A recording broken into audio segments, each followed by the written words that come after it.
Hello everyone. हमने last chapter में देखा था कि जू अपनी एंगेजमेंट के लिए जाता है तो सुहा उसे गुड बाय बोलता है। यह सोचकर वह सुहा को कॉल करता है तो हमें दिखाया जाता है सुहा नाइफ लेकर बैठा हुआ होता है और वह मेरे अभी अदर प्लान्स है। यह सुनकर जू कहता है किस तरह के प्लान्स?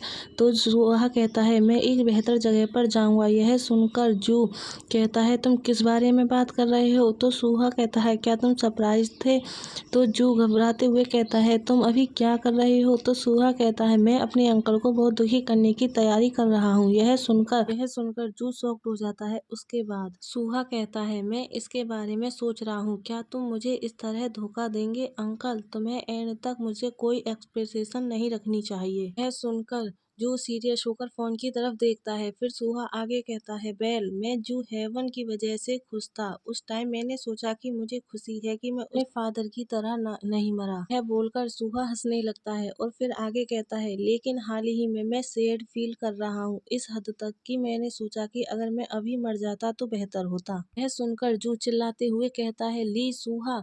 तो सुहा आगे कहता है क्या तुम जानते हो कि जब मैंने अपने फादर को फांसी पर लटकते देखा तो मैंने क्या सोचा? आहा मैं अब सचमुच अकेला हूँ। मैं उस टाइम ऐसा ही सोच रहा था। फिर हमें दिखाया जाता है कि सिग्नल पर ग्रीन लाइट हो जाती है। सुहा आगे कहता है वे कहते हैं कि जिस ओमेगा के पास कुछ नहीं है उसके पास अपनी बॉडी को अल्फा को बेचने के अलावा कोई चॉइस नहीं है। यह सुनकर जू सैड होकर फोन की तरफ देखता है लेकिन वह कुछ नहीं बोल पाता। फिर सुहा आगे कहता है मेरे पास पैसे या पेरेंट्स नहीं है, मैं क्या कर सकता हूँ, लेकिन मुझे अभी भी मेरा प्राइड है। जब मैंने इसके बारे में सोचा तो मैं इस तरह जीना जारी नहीं रखना चाहता था। फिर सुहा अपनी आंखें बंद करता है और कहता है इसलिए मैंने अपने फादर के रास्ते पर चलने का फैसला किया ताकि मैं सहज महसूस कर सकूं, क्योंकि मैं बिल्कुल वैसा ही महसूस करता हूं जैसे पहले था। ग्रीन सिग्नल होने के बावजूद भी जब जू अपनी कार को नहीं बढ़ाता तो पीछे से हॉर्न की आवाज आती है। तभी सुहा आगे कहता है मैं जो कहना चाहता हूँ वह यह है। फिर वह एक नखरे की स्माइल करता है और कहता है मुझे आशा है कि अंकल को पछताना पड़ेगा। मैं चाहता हूँ कि तुम मेरी वजह से दुखी हो, बहुत बहुत दुखी। सुहा की बातों को सुनकर जू शॉक्ड हो जाता है और फिर वह अपनी कार को टर्न कर रहा होता है। तभी उसे फोन से एक चीख की आवाज आती है। चीख की आवाज को सुनकर जू बीच रास्ते से ही अपनी कार को मोड़ लेता है और जिसकी वजह से उसकी हार्टबीट बहुत तेज हो रही होती है और वह मुझे अभी इसका एहसास हुआ। फिर उसे हेयोंग की बातें याद आती हैं। जब उसने कहा था मैंने डॉक्टर किम से मुलाकात की, उन्होंने कहा कि यह डिप्रेस्ड है, चाहे टेम्परेरी हो या पुराना, हमें वेट करने और आगे देखने की जरूरत है। यह सोचकर फिर जू अपने दांतों को पीसता है और कहता है मैंने ऐसा एक्ट किया मानो मुझे पता ही ना हो। फिर जू आगे सोचता है ली सुहा अपनी डेथ के लिए तैयार हो रहा था और साथ ही मेरे दुर्भाग्य की आशा भी कर रहा था। जब तुम्हें इस तरह की गलतियों का एहसास होता है तब तुम्हें पता चलता है कि पहले ही बहुत देर हो चुकी है। सीन शिफ्ट होता है और हमें दिखाया जाता है कि जू घर पर पहुंच गया होता है और वह गाड़ी को खोलता है और वह स्पीड से घर की तरफ भागता है। फिर हमें लिफ्ट का सीन दिखाया जाता है जिसमें लिफ्ट ऊपर की तरफ जा रही होती है तो जू उन नंबरों को देख रहा होता है और वह नर्वस होता है, उसके हाथ कांप रहे होते हैं। फिर वह गुस्से में लिफ्ट में पंच करता है और कहता है डैम इट हरी अप। फिर वह घर अपने गेट पर पहुंचता है और गेट को खोलकर जल्दी से अंदर घुसते हुए कहता है ली सुहा। फिर जू घर के अंदर पहुंचता है तो वहां पर एकदम शांति होती है जिसे देखकर वह पोज हो जाता है और फिर कहता है वह कहाँ है।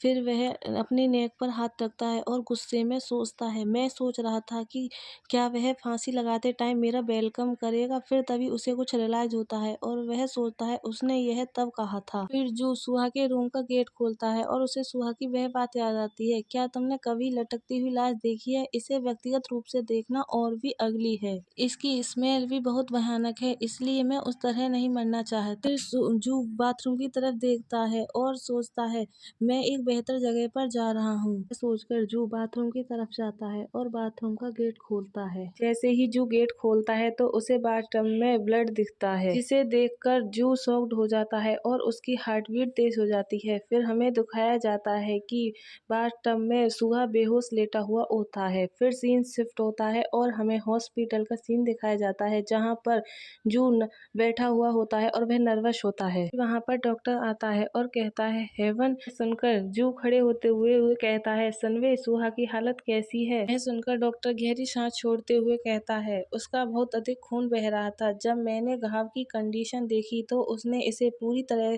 काटने से पहले इसे एक बार काटा था, सिर्फ एक बार नहीं बल्कि कई बार। डॉक्टर आगे कहता है उसकी लाइफ खतरे में नहीं है, लेकिन उसे होश में आने के लिए कुछ टाइम की आवश्यकता होगी। यह सुनकर जू थैंक यू कहता है तो फिर डॉक्टर कहता है फॉर्चुनेटली फीट्स सेफ था। यह सुनकर जू शॉक्ड होते हुए कहता है क्या?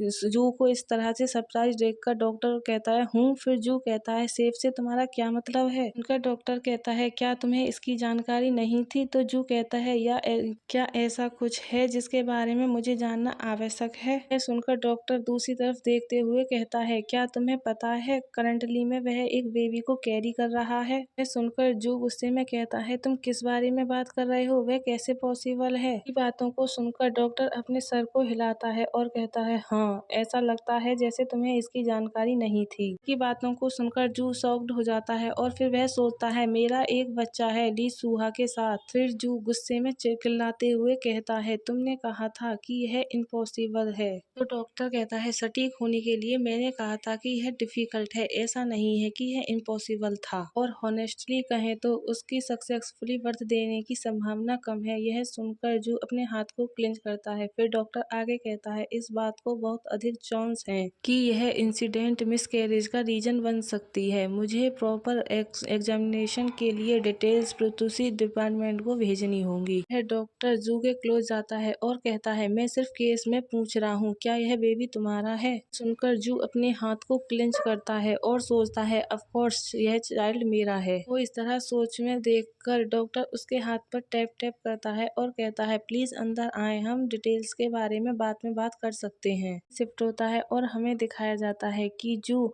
उस रूम का गेट खोलता है जहाँ सुहा लेटा हुआ होता है। फिर जू सुहा के क्लोज जाता है और उसे ध्यान से देखने लगता है। सुहा बेहोश लेटा हुआ होता है। फिर जू गुस्से में अपने सर पर हाथ रखता है और कहता है डैम इट। फिर जू सुहा को देखकर सोचता है क्या उसने ऐसा तब भी किया जब उसे पता था कि वह प्रेग्नेंट है? अच्छा लगेगा कि यदि वह चाइल्ड के बारे में रिवाइंस अनवेयर रहे। फिर तभी जू सोचता है लेकिन तुम अवेयर हो और इसे छिपाकर रखना चुनते हो। सोचकर जू सुहा के पास बैठ जाता है और उसे देखने लगता है। फिर वह आगे सोचता है मैं ही वह हूँ जिससे उसे इस तरह बनाया, किसी और ने नहीं। फिर जू को सुहा की वह बात याद आती है जब सुहा ने कहा था तुम मुझे अपने साथ क्यों ले जा रहे हो? क्या तुम वाकई में मुझसे प्यार करते हो? सोचकर जू सैड होकर अपने फेस पर हाथ रखता है और आगे सोचता है उस लड़के के लिए जो अपने प्यार को कन्फर्म करना चाहता था, मैंने उसे कोई आंसर नहीं दिया। बैठा हुआ ये सब सोच ही रहा होता है तभी वहाँ पर ह्योंग आके रूम के गेट को खोलती है और फिर वह सुहा के पास आकर खड़े होकर सुहा को देखने लगती है और कुछ नहीं बोलती। फिर ह्योंग जू की तरफ टर्न होती है और कहती है तुम्हारी एंगेजमेंट कैंसिल कर दी गई है। कुछ दिनों में हम दोनों पक्षों के बीच आपसी समझौता के तहत इस इशू पर डिस्कशन करेंगे। यह आगे कहती है फादर गुस्सा थे, ऐसा अपमान सहकर उन्हें कितना दुख हुआ होगा। यह सुनकर जू कहता है मुझे पता है। फिर ह्योंग आगे बताती है उसने कहा कि वे सुहा को ले जाएंगे और तुरंत तुम्हारे सामने पीटेगा। हालांकि यह पता चलने पर कि चीजें इस तरह एंड हो गई हैं वह बहुत डिसपॉइंटेड लग रहे थे। ह्योंग की बातों को सुनकर जू सुहा की तरफ देखते हुए कहता है क्योंकि ली सुहा के बिना चीजें मुश्किल होंगी। यह सुनकर ह्योंग सुहा की तरफ उंगली कर गुस्से में चिल्लाते हुए कहती है मैंने तुम्हें पहले ही कहा था कि तुम गलती कर रहे हो। बेस्ट हूँ उस बात का रिजल्ट है जिसे तुमने बेस्ट तरीका बताया था। ह्योंग सुहा की तरफ फिंगर करती है और कहती है उसे देखो, तुम ही वह रीजन हो जिसके कारण वह ऐसा है। यह सुनकर जू ह्योंग की तरफ देखता है और कहता है तो क्या अब तुम स्वयं को सुपीरियर फील करती हो? ह्योंग कहती है मेरा मतलब है अब होश में आओ। यह सुनकर जो अपने फेस को टर्न करता है और कहता है इसे काट दें, मैं एक्सप्लेनेशन देने के मूड में नहीं हूँ। तो ह्योंग आगे कहती है जब चाइल्ड जाग जाएगा तो मैं उसे अब्रॉड भेज दूंगी। मैं उसका ख्याल रखूंगी ताकि फादर को अपना टाइम बर्बाद करने की जरूरत ना पड़े। जो हुआ उसे भूल जाओ। और वह आगे कहती है और पहले की तरह आराम से अपनी लाइफ जियो, तुम भी अपनी जॉब छोड़ दो। ह्योंग की बातों को सुनकर सुनकर जू गुस्से में खड़ा होता है और चिल्लाते हुए कहता है, यह डिसीजन लेने वाली तुम कौन होती हो? तो हेयोंग गहरी सांस छोड़ते हुए कहती है, हेवन, अपनी सिस्टर की बातें सुनो, आइए इसे इस तरह से करें। हेयोंग की बातों को सुनकर